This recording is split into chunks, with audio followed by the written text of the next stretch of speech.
Canada. Well, I've had the pleasure of visiting Canada a couple of times now, but I would say my first trip to Canada, I think, was to Quebec City in the year 2016 when I attended an IMPC conference there, and I presented a paper, my first international paper on the Mach reactor, and it was entitled "Bringing the Mountain to Mohammed," and it was all about this flotation of fines that we're able to achieve with the Mach, and it was how if you can't get a particle to collide with the bubble, then just grow the bubble on the particles and kind of turn it around and bring the mountain to Mohammed. That was the name of the paper. It was quite well received. I had a lot of fun actually interacting with the people at the conference.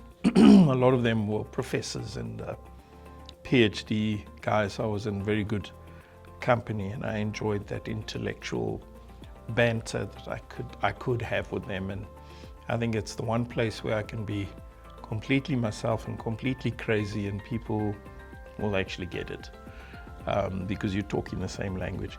But apart from the conference, I found Quebec City to be such a gem of a place, such a beautiful place, very quaint, in its architecture, cobbled streets, and everything is it's a small place, so you can walk one end to the other end pretty much. So every evening after the conference was a new adventure for myself and a couple of friends that I made while I was over there, and we would go for a walk to see if we can find an interesting restaurant or coffee shop, just to see what we could discover next in terms of the shops to buy souvenirs in, and etc., etc.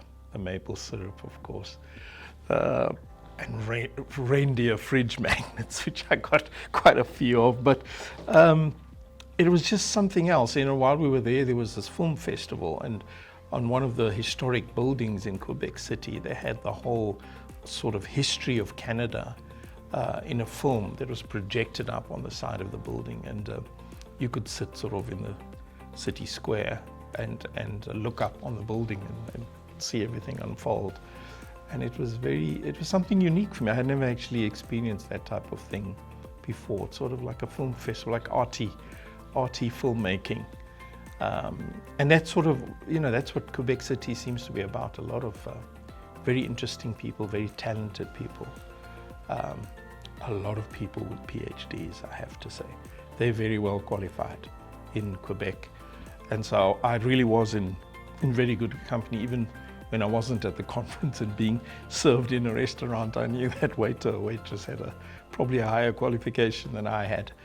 But what a lovely place, I remember just sitting there and drinking coffee and taking these deep breaths in and out, and it's almost as if I wanted to take a little bit of Quebec back home with me in my lungs.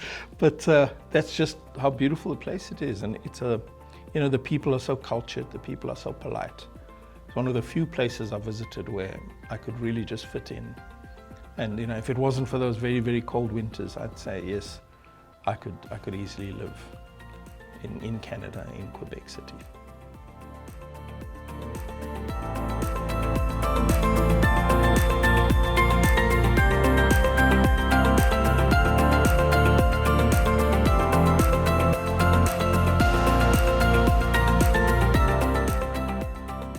If you would like us to do more posts on something specific you would like to know about, please comment your suggestions below.